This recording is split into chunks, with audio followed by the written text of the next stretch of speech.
വാഴയുടെ writer Vipin ദാസും musical ടീമുമാണ് നമ്മുടെ കൂടെ ഉള്ളത്. എനിക്ക് തോന്നുന്നു വിപിൻ, ആദ്യം തന്നെ നമുക്ക് വാഴ ആന്തം പാടി തുടങ്ങാം, എന്നിട്ട് നമുക്ക് പരിചയപ്പെടാം. ഓക്കെ.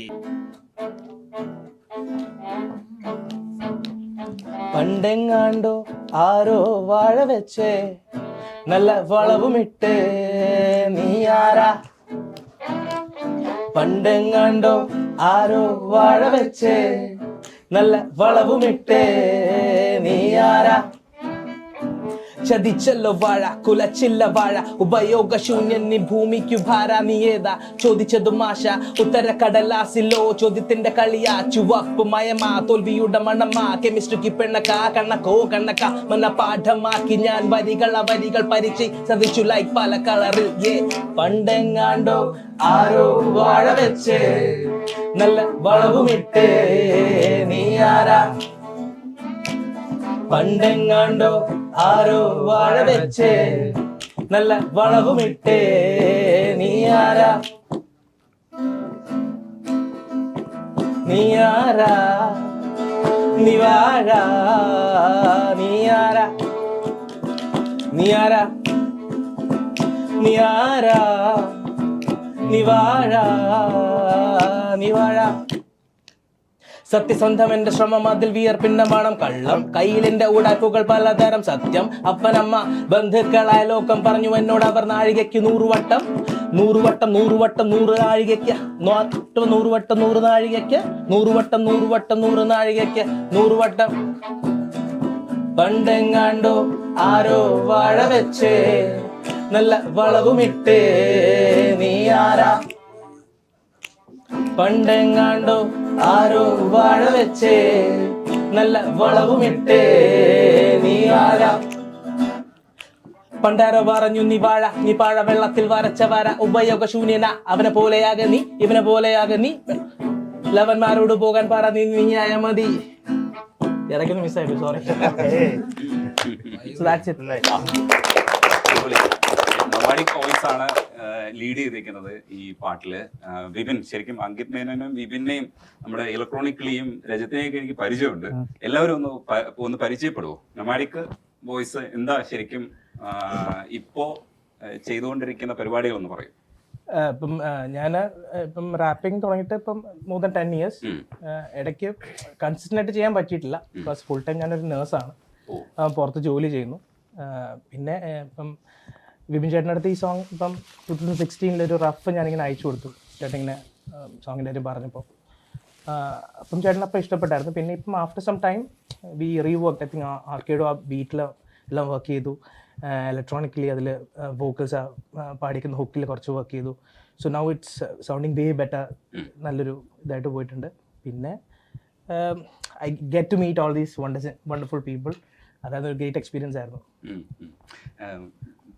ഇത്രയും യങ്സ്റ്റേഴ്സിനെ ഒരുമിച്ച് കാണാൻ കഴിയുന്നത് ഭയങ്കര സന്തോഷമുള്ള ഒരു കാര്യം. ഇങ്ങനെ ഒരു കൂട്ടം ഇങ്ങനെ കൊണ്ടുവരണമെന്ന് വിപിനെ എന്തുകൊണ്ടാണ് അതെങ്ങനെയാ ഫോക്കസ് ചെയ്ത്, എന്തുകൊണ്ട് ആഗ്രഹിച്ചത്? ഞാൻ ഈ വാഴ സബ്ജക്റ്റ് 2016 തന്നെ എഴുതി തുടങ്ങുന്നത്. അപ്പൊ ആ സമയം മുതൽ അതിനകത്തൊരു 7 പാട്ട് ഉണ്ടായിരുന്നു. അപ്പോഴേ ഒരു ആഗ്രഹം, അന്ന് ഞാൻ അങ്കിത്തിനെ മീറ്റ് ചെയ്തിട്ടില്ല.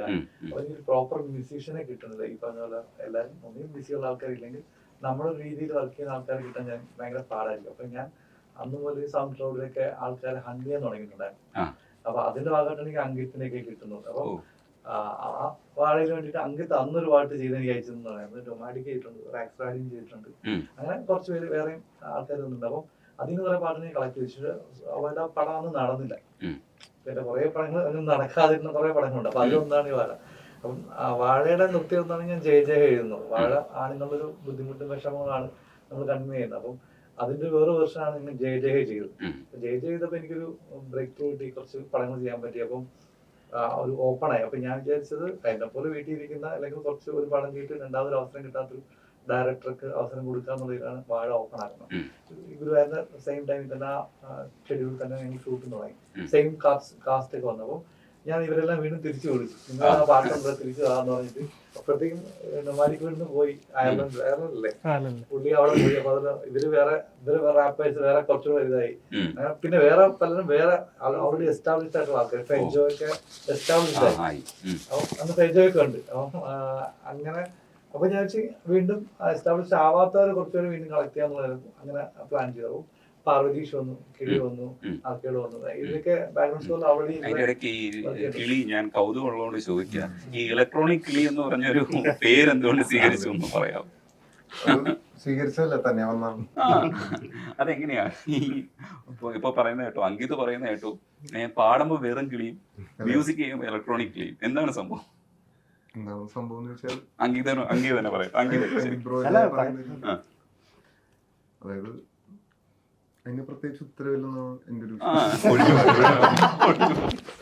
അങ്കിതൊന്ന് നറേറ്റ് ചെയ്ത് എന്താണ് ശരി? അല്ല, ഇപ്പൊ ആർട്ടിസ്റ്റ് നെയിംസ് എന്തായാലും it's there and everybody tries to keep, because അവരുടെ ഒരു ഓൾട്ടർ സെക്കൻഡ് സെൽഫ് ആണ് I think which they try to put out. So when he tries to make music I think he prefers being called electronic Kili. രസമുള്ള പേരാണ്. നമ്മൾ ആദ്യമായിട്ട് ഇപ്പൊ സ്റ്റെഫിൻ എന്നാണ് പേരെന്ന് ഇപ്പൊ മറന്നു പോവാറുണ്ട്. നമ്മളിപ്പോ ഫോണിൽ എല്ലാവരുടെ പേരും സേവ് ചെയ്യുമ്പോഴും ഇലക്ട്രോണിക് കിളിയാണ്. വീട്ടിൽ വിളിക്കപ്പോ മിനിയാന്ന് അമ്മ വിളിച്ചപ്പോ ഞാൻ പറഞ്ഞു മറ്റേ കിളിയുടെ പേയ്മെന്റ് ഇങ്ങനെ സംസാരിച്ചപ്പോ കിളിയോ, അപ്പൊ അമ്മയ്ക്ക് അറിയില്ലായിരുന്നു കിളിയാണ്. സ്റ്റെഫിൻ എന്ന് പറഞ്ഞിട്ട് പിന്നെ അങ്ങനെ I think it's A great name. അടിപൊളി, നല്ല രസമുണ്ട്, ക്യൂട്ടാണ്. നിങ്ങളും ക്യൂട്ടാണ് കേട്ടോ.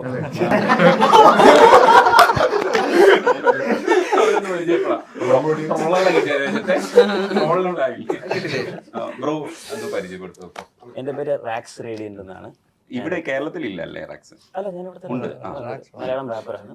ഞാൻ തുടങ്ങിയത് ഇംഗ്ലീഷിലാണ്, ഇപ്പം ഫോക്കസിങ് ഓൺ മലയാളം. റാപ്പറാണ്, ലിറിസിസ്റ്റ് ആണ്.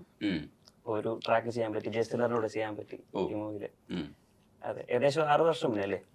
6 വർഷം മുന്നേ വിംദാസായിട്ട് കമ്മ്യൂണിക്കേഷൻ തുടങ്ങിയതാണ്. അത് തുടങ്ങിയതാണ്. മേടിക്ക് പറഞ്ഞ പോലെ തന്നെ അത്രയും വർഷത്തെ റീവർക്കിംഗ് ഉണ്ട് ഈ ട്രാക്കിൽ. അതെ, അപ്പൊ അങ്ങനത്തെ ഒരു പ്രോജക്റ്റ് ആണ്. അടിപൊളി. അതെ ബ്രോ. എന്റെ പേര് ജയസ്റ്റല്ല. ഞാൻ ആക്ച്വലി ഒരു independent musician and music producer ആണ്. അപ്പൊ ഞങ്ങളെല്ലാം ട്രിവാൻഡ്രത്താണ്. അപ്പൊ വിവിൻ ചേട്ടൻ ആ സമയത്ത് ട്രിവാൻഡ്രത്തായിരുന്നപ്പോ പണ്ട് ഒരു ദിവസം റാക്സിനെ കാണാൻ വിളിച്ചു. അന്ന് റാക്സിന്റെ മ്യൂസിക് ഒക്കെ ഞാനാണ് ചെയ്തോണ്ടിരുന്നത്. അങ്ങനെ ഞങ്ങൾ രണ്ടുപേരും വിവിൻ ചേട്ടനെ കാണാൻ പോയി. അതെ, എന്നിട്ട് വിവിൻ ചേട്ടൻ കഥയൊക്കെ പറഞ്ഞു, നമ്മൾ ഉടനെ ചെയ്യും, അപ്പൊ ഇങ്ങനെ ഒരു പാട്ട് വേണമെന്ന് പറഞ്ഞു. ഇതാണ് സിറ്റുവേഷൻ. പാട്ടിന്റെ പേര് പറയല്ലേ? സ്വാഹ എന്നാണ് പാട്ടിന്റെ പേര്. അപ്പോ ആക്ച്വലി വിപിൻ ചേട്ടൻ ഈ സ്റ്റോറി നമ്മളിത് നറേറ്റ് ചെയ്ത് തന്നപ്പോൾ ഇതിന് ആക്ച്വലി 2 ദിവസം മുമ്പ് ഞങ്ങൾ എക്സാക്ട് തീമിൽ ഒരു സാധനം ചെയ്ത് വെച്ചിട്ടുണ്ടായിരുന്നു. വിപിൻ ചേട്ടൻ ഞങ്ങൾ അപ്പൊ പറയുകയും ചെയ്തു, വിപിൻ ചേട്ടൻ ഞങ്ങളുടെ ഒരു സാധനം ഉണ്ട്, പക്ഷെ ലിറിക്സ് ഇതല്ല. ഈ സ്വാഹ എന്ന് പറയുന്ന സോങ്, ഐ മീൻ ആ പോർഷനും ഹുക്കും അല്ല, നിങ്ങൾ ആദ്യമേ അപ്പോഴേ ചെയ്ത് വെച്ചായിരുന്നു. വിപിൻ ചേട്ടൻ പറഞ്ഞ കഥയ്ക്കനുസരിച്ച് ലിറിക്സ് മാറ്റിയിട്ട് ഞങ്ങൾ അയച്ചു കൊടുത്തു. അപ്പൊ തന്നെ വിപിൻ ചേട്ടൻ ഓക്കെ അടിച്ചടാ, ഇതാണ് സാധനം, ഇതാണ് നമുക്ക് വേണ്ടത്. ഭയങ്കര മാജിക് ആയിരുന്നു ആ സമയത്ത്. ആക്ച്വലി പെട്ടെന്ന് തന്നെ പരിപാടി ഓണായി. പിന്നെ ഇതുപോലെ പറഞ്ഞ പോലെ കുറച്ച് ഡിലേ ഒക്കെ വന്നു, വർഷങ്ങളെടുത്തു. അപ്പൊ എല്ലാരും വളർന്നു. കാലം കഴിഞ്ഞപ്പോ വിപിൻ ചേട്ടനും എല്ലാരും വളർന്നു, മ്യൂസീഷ്യൻസ് എല്ലാരും. വിപിൻ ചേട്ടൻ പിന്നെ വിളിച്ചു, അതാണ് കാര്യം. അപ്പൊ റാക്സ് ഇങ്ങനെ എല്ലാ കൊല്ലവും പറയും 2019 നമുക്ക് ആ പാട്ട് അങ്ങ് ഇറക്കിയല്ലോ. അപ്പൊ നമുക്ക് അറിയില്ലല്ലോ പാട്ട് എന്തായെന്നുള്ളത്. പാട്ടിന്റെ ഒരു 3.5-4 മിനിറ്റ് വെർഷൻ ഉണ്ട്. റാക്സ് പറയും ഇറക്കാം, നമുക്ക് ഇക്കൊല്ലം ഈ പാട്ട് ഇറക്കണം. എല്ലാ കൊല്ലം പറയാം ജനുവരി 1 ഇക്കൊല്ലം ഇത്രയും പാട്ടുകൾ ഇറക്കാം, അതിനകത്ത് സ്വാഹമാണ്. ഞാൻ പറയും വേണ്ട, വേണ്ട, അതവിടെ ഇരിക്കട്ടെ. അങ്ങനെ ഇരുന്നിരുന്ന് എന്തായാലും ഇപ്പൊ ഇങ്ങനെ എത്തിയില്ലേ. പുറത്തു വരാനുണ്ട്. സ്വാഹ പുറത്തു വന്നില്ല. വന്നിട്ടില്ല. വരട്ടെ.